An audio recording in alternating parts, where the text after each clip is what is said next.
Me alegra mucho saludarlos en esta nueva semana que estamos estudiando la palabra de Dios. Esta semana estamos abordando el tema orgullo versus humildad.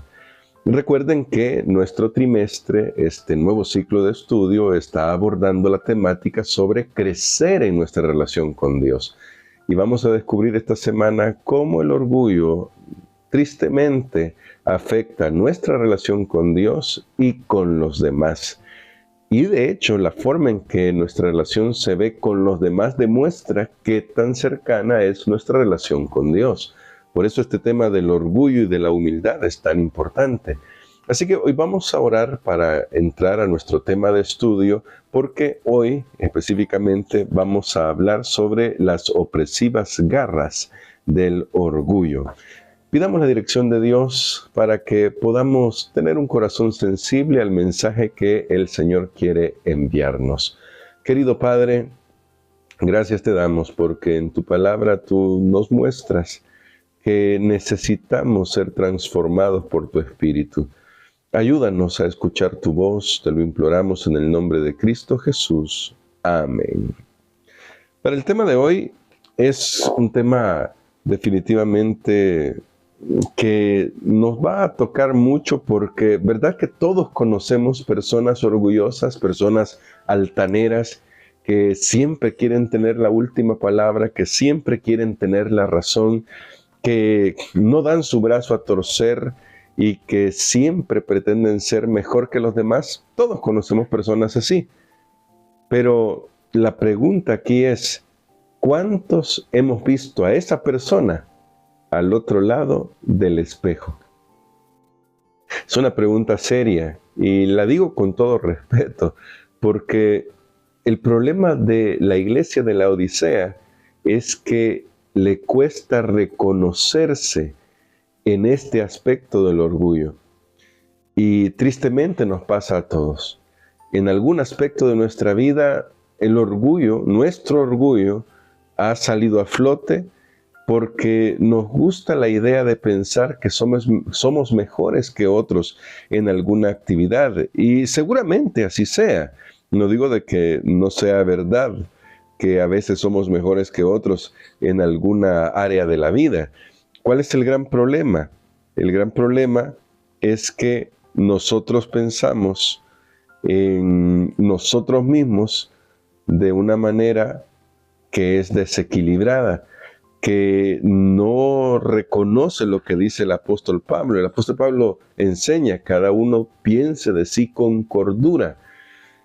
Y es por nuestra condición. De hecho, el orgullo fue el gran detonante en el universo respecto al pecado. No sabemos cómo el gran querubín protector terminó tan lleno de orgullo, pero lo que dice Isaías 14 y Ezequiel 28 nos muestra que en el corazón de Lucifer comenzó a surgir esta idea de que no necesitaba a nadie más, que él se podía valer por sí mismo y que entonces podía apartar a Dios de la ecuación y ser su propio Dios. Una idea que tristemente le vendió a la humanidad y se la compramos y la seguimos comprando hasta ahora. Yo recuerdo que en mis tiempos de juventud, más joven, como a mí me encanta el baloncesto, yo tenía un ego muy inflado respecto al baloncesto. De hecho, era muy bueno entonces, ahora sé que no. De hecho, quizás entonces no era tan bueno, pero me rodeaba de gente que quizás jugaba menos que yo el baloncesto y yo creía que era muy bueno. Cuando alguien me retaba, para mí eso era un desafío a mi posición como basquetbolista. Así que yo hacía todo lo posible para demostrarle que yo sabía jugar baloncesto y él no. A medida que el tiempo ha pasado, debido a que he dejado de jugar, quizás por eso ya no me siento tan orgulloso en ese sentido. Pero les cuento esto porque es fácil tomar cualquier actividad de la vida y pensar, yo sí soy bueno en esto, los otros no son buenos en esto, y tener motivos para enaltecerse. Bueno, la Biblia tiene algunas palabras que decirnos respecto al peligro que entraña el orgullo. Ya comentamos rápidamente el gran problema respecto a Lucifer. El orgullo trajo al universo el pecado y eso lo seguimos sufriendo, las consecuencias de eso lo seguimos sufriendo hasta ahora. Pero ahora noten lo que dice el apóstol Juan en Primera de Juan, en el capítulo 2, y vamos a leer unos versículos que creo nos ayudan a comprender un poco sobre qué implicaciones hay en el tema del orgullo, porque al fin y al cabo el orgullo es un problema de amor, pero es un problema de amor sobre dónde ponemos nuestro amor. Miren lo que dice Primera de Juan capítulo 2, versos 15 al 17. No améis al mundo ni las cosas que están en el mundo. Si alguno ama al mundo, el amor del Padre no está en él. Porque nada de lo que hay en el mundo, los deseos de la carne, los deseos de los ojos y la vanagloria de la vida, proviene del Padre, sino del mundo.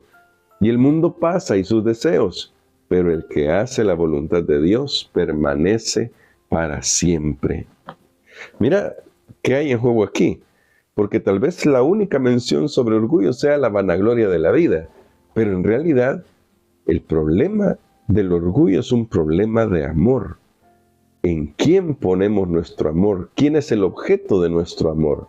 Y lo vemos claro en la caída de Lucifer y luego en la tentación a Eva en el jardín del Edén. Cuando Lucifer dejó de ver a Dios y comenzó a verse a sí mismo, comenzó a amarse de una manera enfermiza. Esa manera enfermiza de amarse le hizo pensar que él podía subir hasta el trono de Dios y usurpar su lugar. Tristemente, al apartar su vista de Dios, al apartar su amor de Dios y al comenzar a amarse a sí mismo de manera enfermiza, eso lo digo así porque ya vamos a hablar un poco acerca de el amor propio. Claro que existe el amor propio, eso vamos a hablar un poquito el día de mañana, pero al amarse a sí mismo de manera enfermiza, comenzó este problema del orgullo, de la exaltación propia, de la vanagloria de la vida. Eso le vendió Satanás a la mujer al principio, a la primera pareja. Seréis como Dios. Es decir, no necesitarán a Dios. Ustedes se van a poder valer por sí mismos. Ya no van a tener que rendirle adoración a nadie más. No van a tener que amar a nadie más que a sí mismo, ni adorar a nadie más que a sí mismos, porque ustedes serán dioses. Y lamentablemente le compramos ese cuento y lo seguimos comprando. Incluso en actividades tan pequeñas, podría decirse, pero no hay nada pequeño, como el baloncesto que yo les comentaba en mi propio caso. No sé cuál será el caso de cada uno, pero ¿cuál es el propósito de esta semana? Si lo podemos introducir ya en esta conversación que estamos teniendo. Que reconozcamos que todos estamos siempre en peligro de exaltarnos a nosotros mismos por sobre los demás e incluso por sobre Dios, incluso haciendo cosas buenas, cosas que en principio no parecerían un problema, cosas que en principio en sí mismas no son malas. Puede ser el deporte, puede ser el trabajo, puede ser una carrera profesional. Hay personas que adquieren u obtienen su título profesional y ya creen que son mejores que todos los demás, incluso sirviendo en la iglesia. Puede ser que alguien ha sido nombrado como un líder espiritual, anciano de iglesia, diácono en la iglesia, y con eso ya crea que está por sobre otros. Y no quiero decir que esté mal aspirar a cosas grandes, porque aquí es donde hay que tener cuidado. En la Biblia no se nos condena por las aspiraciones, jamás. Porque un cristiano no es aquel que siempre va a buscar el último lugar y que se va a autohumillar en el sentido de decir, no, a mí no me tomen en cuenta porque yo no valgo nada. no ese es el punto. De hecho, eso no es verdadera humildad. La humildad verdadera es reconocer los dones que Dios nos ha dado y ponerlos al servicio de los demás. Pablo dice en Primera de Timoteo, Primera de Timoteo capítulo 3, dice que el que anhela obispado buena obra desea. Es decir, las aspiraciones no son el problema. No es el problema tener una meta grande en la vida. El problema no es querer alcanzar grandes cosas. No es convertirse en un profesional. No es, incluso no es trabajar y formar una empresa y tal vez obtener mucho dinero por eso. Ese no es el problema. El problema es dónde ponemos nuestro corazón. ¿Estamos amando más las cosas del mundo que a Dios? ¿Nos estamos amando de manera enfermiza a nosotros mismos más que a Dios y que al prójimo? Ahí está el problema. Por eso decía que este es un problema de amor. ¿De dónde ponemos nuestro afecto? ¿De dónde ponemos nuestro amor? Y por eso quería destacar el hecho de que el problema no es las aspiraciones que tenemos, sino los motivos detrás de estas aspiraciones. ¿Por qué quiero ser el líder en la iglesia? Porque quiero que todos vean mis capacidades. Entonces tal vez no estamos yendo en buen camino. Pero cuando reconocemos los dones que Dios nos ha dado, porque somos valiosos, y eso hay que recordarlo, mis queridos, somos valiosos en Cristo Jesús. La gracia de Cristo nos ha hecho valiosos. Y hemos recibido muchos dones, muchas capacidades. Y cuando las reconocemos para poder servir a Dios y a los demás, entonces no estamos en peligro de orgullo.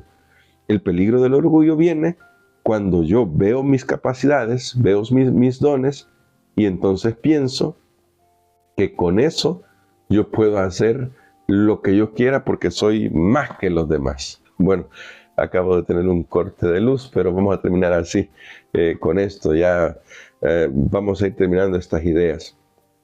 Y hoy, mis queridos hermanos, mis queridas hermanas, el propósito de esto es que veamos que el orgullo, las garras del orgullo, son tan sutiles que nos pueden llegar de cualquier manera. Por eso es que necesitamos amar a Dios en primer lugar, reconocer quién es Dios en primer lugar, para que al reconocer quién es Él, podamos reconocer también nuestra posición. Somos criaturas muy amadas, pero criaturas al fin y al cabo. Dependemos de Dios, necesitamos a Dios. Y si hoy lo reconocemos, hoy podemos decir al Señor, Señor, yo te necesito para poder dejar mi orgullo de lado. Y tal vez eso hay que poner ahí en el chat, en la caja de comentarios, mejor dicho. Pon, necesito al Señor. Porque cuando reconocemos nuestra necesidad de Dios, entonces nuestro orgullo comienza a diluirse. Vamos a orar pidiendo la dirección de nuestro Dios para esto justamente. Querido Padre, te necesitamos. En nuestra carne siempre pensamos que somos mejores que los demás. Y te pedimos perdón por no utilizar todos los dones que tenemos para servir a los demás en algunas ocasiones. Pero yo te doy gracias, Señor, por todos aquellos que siempre usan sus dones para servir y que aunque han logrado muchas cosas en la vida, se mantienen humildes. Gracias por esas personas, porque nos enseñan a nosotros que necesitamos aprender a ponerte a ti en primer lugar para ser humildes. Señor, bendice a todos mis hermanos y hermanas que están en este estudio, aquí comentando o viendo o compartiendo este mensaje. Guárdales en el hueco de tu mano y ayúdales en sus vicisitudes, en los desafíos de la vida. Por favor, sosténlos. Gracias por escucharnos en el nombre de Jesús. Amén.